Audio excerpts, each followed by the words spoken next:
Le club russo-africain de l'Université d'État de Moscou, avec le soutien du secrétariat du Forum des partenariats Russie-Afrique, a organisé une cérémonie de la journée de libération de l'Afrique.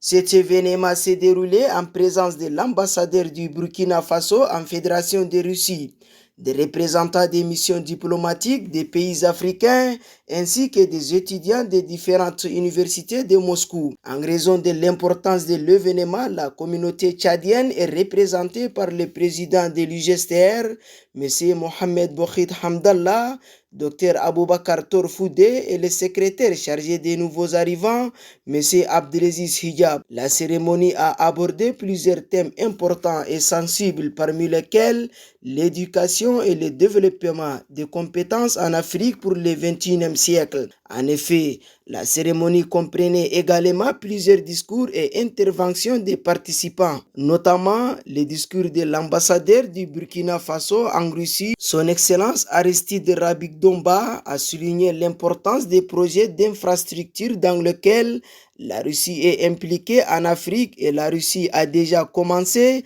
à mettre en œuvre les accords qu'elle a signés avec plusieurs pays africains. Tout cela dans le but d'augmenter la capacité de ces pays à s'électrifier. Pour l'un de l'organisateur chef de la diaspora camerounaise en Russie, M. Louis Guend, a déclaré « C'est la première fois que se tient la journée africaine de la jeunesse ».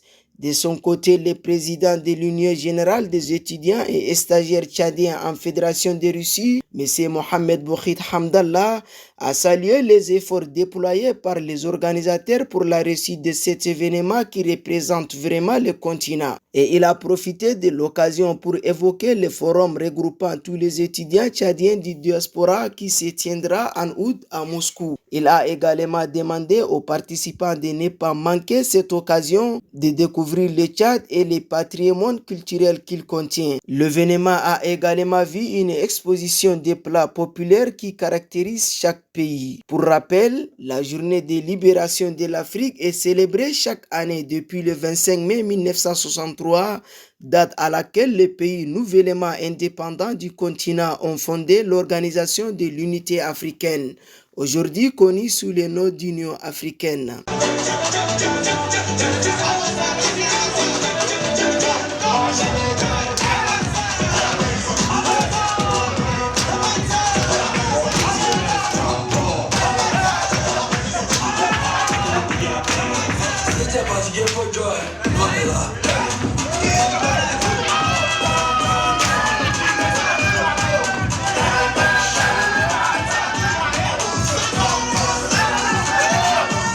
Chers téléspectateurs, ceci les points culminants de ce qui nous est parvenu grâce à cette couverture.